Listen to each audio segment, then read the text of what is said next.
Chicken తెచ్చుకున్నాక ఇది ఎట్లా శుభ్రం చేసుకోవాలి ముందు.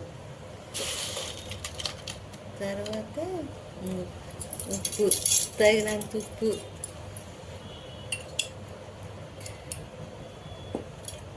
కారం,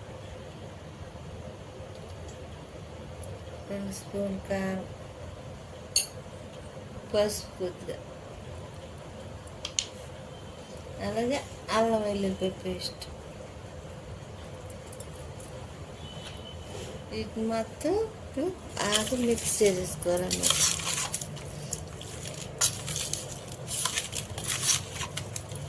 ఇలా మొత్తం బాగా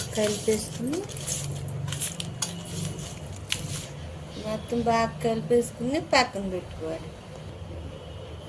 చికెన్లోకి పచ్చిమిర్చి, ఉల్లిపాయ ముక్కలు, కొత్తిమీర. ఇప్పుడు మనం స్టవ్ దగ్గరికి వెళ్ళిపోదాం.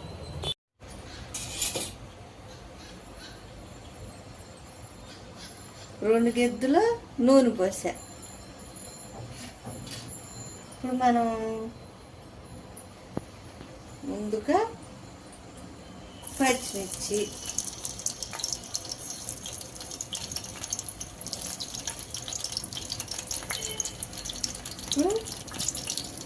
ఉల్లిపాయ ముక్కలు,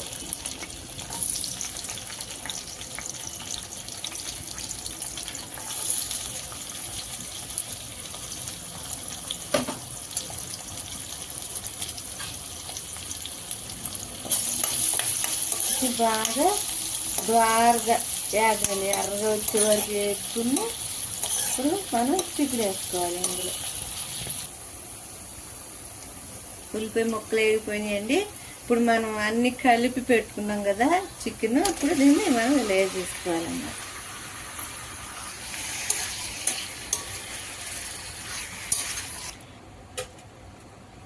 దీనిలోంచి నీరంతా ఎగిరిపోయిన తర్వాత మనం కొంచెం వాటర్ పోసుకుంటే సరిపోద్ది.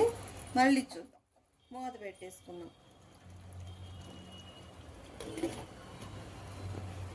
ఇవన్నీ మగ్గిపోయి అలా వచ్చింది. మనం ఇప్పుడు కొంచెం నీళ్ళు వాటికి తోడు కొంచెం వాటర్ పోసుకున్నాం.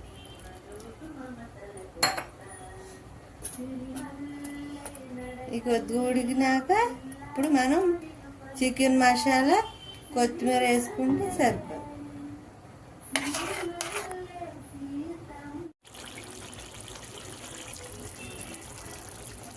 గసగసాల పొడి కూడా వేసాను. ఇప్పుడు ఇవన్నీ తగినంత chicken masala,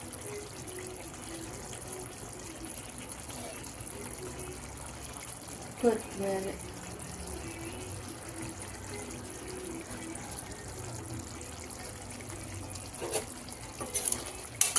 chicken curry ready.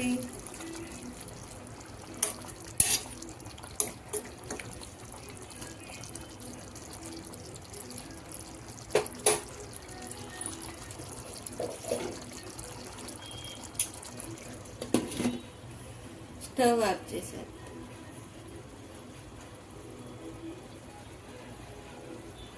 Chicken curry ready.